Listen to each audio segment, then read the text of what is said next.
Well, I'm going to attempt to see if I'm working Jack correctly as well with the screen recorder as well with PyanoH3ro. So I'm actually recording right now.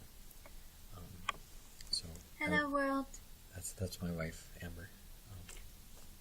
So what you can look at in your config file, you can't see me pointing, except if I do it with this mouse. I've set this to Jack, so hopefully I can get both Jack and the simple screen recorder talking. Maybe, maybe not. Okay, so I have this little graphical user interface for Jack, and you can see that this fluid synth right here is actually what PyanoH3ro is using to make MIDI sounds and that sort of thing. And so what we need to do actually, in general, you're going to need to click on both of the fluid synth and the system to connect these things. And I see that my simple screen recorder is doing something, but hopefully it'll be okay. And so what I've done now is Python should. Yes, so now that I've connected fluid synth over here to my system, the speakers, now I can hear. And as I was claiming on earlier videos, Jack is a little bit easier or better to work with. So yeah, I would definitely recommend, if you have Linux, to work with Jack, even though it's a little extra trouble to go through this. And I think it's trouble shutting Python down, actually. You may have to kill it sometime, so I'll see if I can't figure out a fix for that. But anyway, so there's some progress here. Last time I showed you that you can create and edit compositions. So right now, let me actually full screen it while we have the chance. So if I can edit or I can make a new one, it doesn't really matter. But now I can actually, so here I can just set again the measures. So here I can make a note that's a full measure.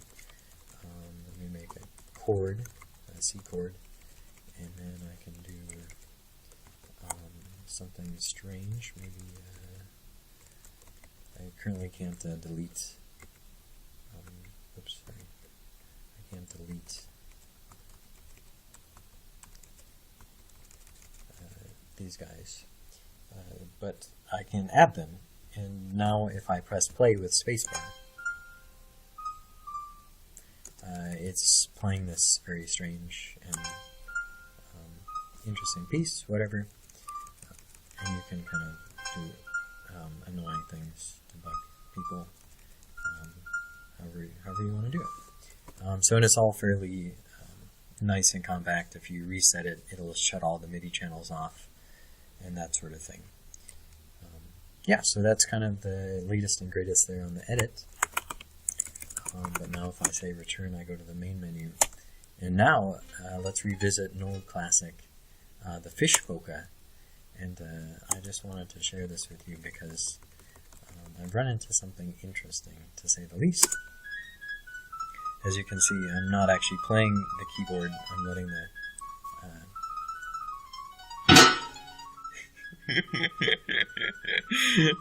my wife is cowering over here on the couch. It happens a couple more times here, but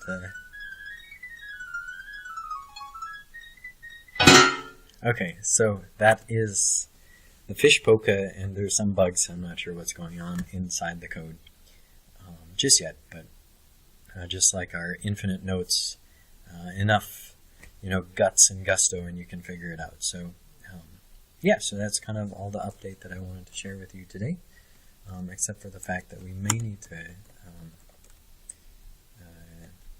very carefully kill Python, actually. And the way we're going to do that, I don't know if you can hear me right now,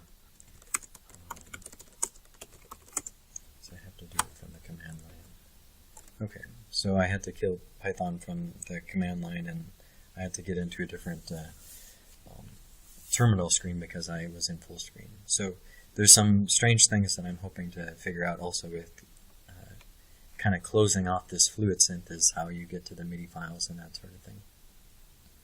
Okay, yeah, so that was just kind of a quick update.